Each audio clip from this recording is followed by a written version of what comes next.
আসসালামু আলাইকুম। আন্তর্জাতিক সর্বশেষ আপডেট সংবাদে আপনাকে স্বাগতম। শুরুতেই জানিয়ে দেব সংবাদ শিরোনাম। শুরুতে জানিয়ে দেব পারমাণবিক স্থাপনা ঘিরে ইরানের বড় ধরনের সামরিক মহড়া শুরু। জানিয়ে দেব কুরস্কে গত 5 মাসে প্রায় 15,000 রুশ সৈন্য নিহতের দাবি করছেন প্রেসিডেন্ট জেলেনস্কি। এরপরে রয়েছে আল্লাহর ইচ্ছায় ফিলিস্তিনেও ন্যায়ের জয় হবে বলেছেন রিসেপ তাইয়েপ এরদোয়ান। এরপরে জানিয়ে দিব ইরানের পারমাণবিক অবকাঠামোয় হামলা চালাতে পারে ইসরায়েলের সম্ভাবনা জোরালো। সর্বশেষ জানিয়ে দেব মিশরের জন্য বরাদ্দকৃত সামরিক সহায়তা লেবাননকে দেওয়ার ঘোষণা দিল যুক্তরাষ্ট্র। এতক্ষণ শুনছিলেন সংবাদ শিরোনাম, এবারে বিস্তারিত।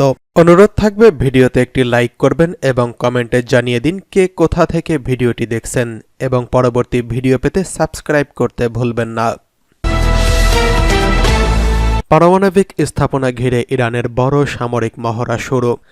ইরানের ইসলামী বিপ্লবী গার্ডস কোর আইআরজিসির অ্যারোস্পেস ফোর্স ইস্পাহানে বড় সামরিক মহড়া শুরু করেছে। দেশটির খাতাম আল আম্বিয়া বিমান বাহিনীর প্রতিরক্ষা কমান্ডার ব্রিগেডিয়ার জেনারেল কাদের রহিমজাদের নির্দেশে মঙ্গলবার নাতানজ ইউরেনিয়াম সমৃদ্ধকরণ সুবিধার আশপাশের এলাকায় ইক্তেদার 1403 নামে এই মহড়া শুরু হয়। সামরিক মহড়ায় আইআরজিসির অ্যারোস্পেস ফোর্সের বিমান প্রতিরক্ষা ইউনিটগুলো যুদ্ধ পরিস্থিতি কিভাবে বিমান হামলার হুমকি থেকে শহীদ আহমাদি রোশান পারমাণবিক সাইটে সুরক্ষা বিধান করবে সেই কৌশল প্রদর্শন করা হয়েছে।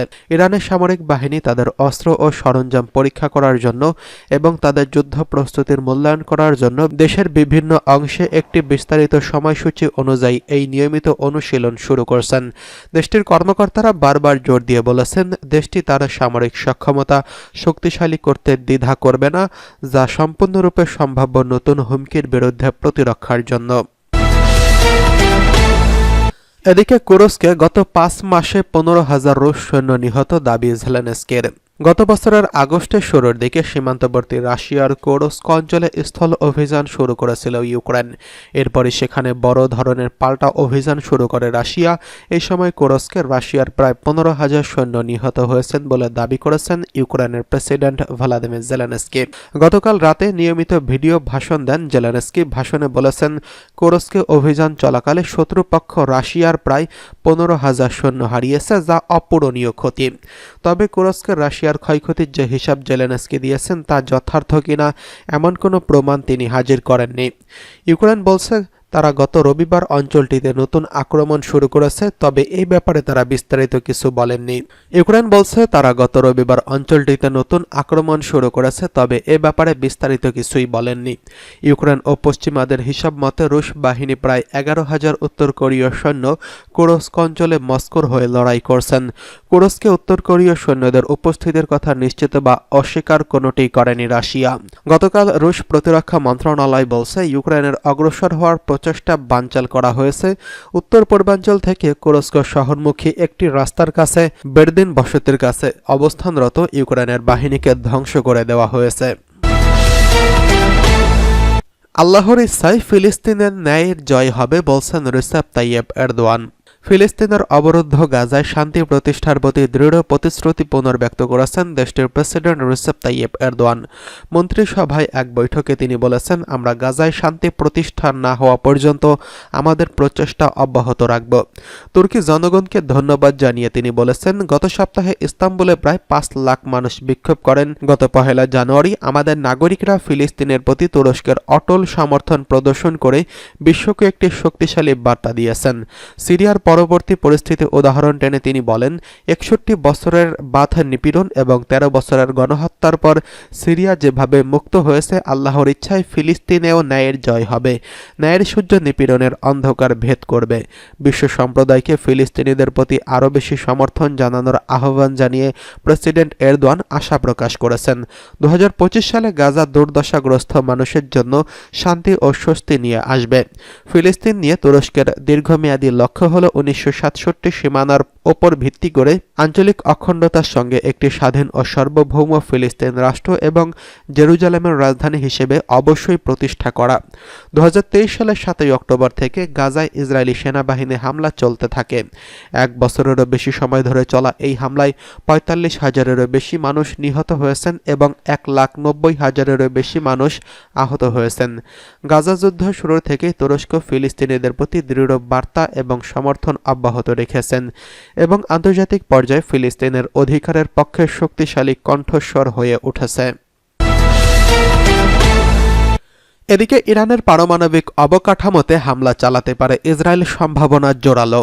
গত নভেম্বরে যুক্তরাষ্ট্রের নবনির্বাচিত প্রেসিডেন্ট ডোনাল্ড ট্রাম্পের সঙ্গে বৈঠক করেন ইসরায়েলি মন্ত্রী রন ডেরমার। ওই সময় তাদের মধ্যে ইরানের পারমাণবিক অবকাঠামোতে হামলা নিয়ে কথা হয়। মার্কিন সংবাদ মাধ্যম অক্সিওস গতকাল এক প্রতিবেদনে জানিয়েছেন, ওই বৈঠকের পর ইসরায়েলি মন্ত্রী দুজনকে জানিয়েছেন ট্রাম্প ইরানের পারমাণবিক অবকাঠামোতে হামলা চালাতে ইসরায়েলকে অনুমতি দিতে পারে অথবা মার্কিন সেনাদের সরাসরি হামলার নির্দেশ দিতে পারে। প্রতিবেদনে বলা হয়েছে, ইসরায়েল ইরানের উপর নতুন করে হামলার ব্যাপারে বেশ জোরালোভাবে ভাবছে।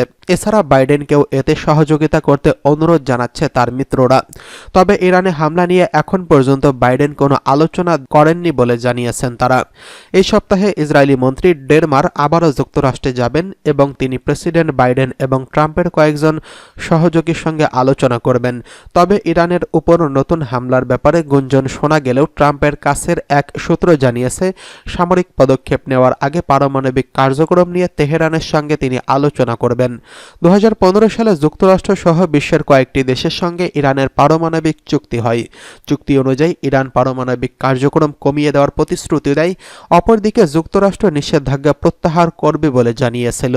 তবে 2018 সালে এই চুক্তি থেকে যুক্তরাষ্ট্রকে প্রত্যাহার করে নেয় ডোনাল্ড ট্রাম্প, সঙ্গে আরও কঠোর নিষেধাজ্ঞা আরোপ করেন। এতে ক্ষিপ্ত হয়ে তাদের পারমাণবিক কার্যক্রম বাড়িয়ে দেয় ইরান।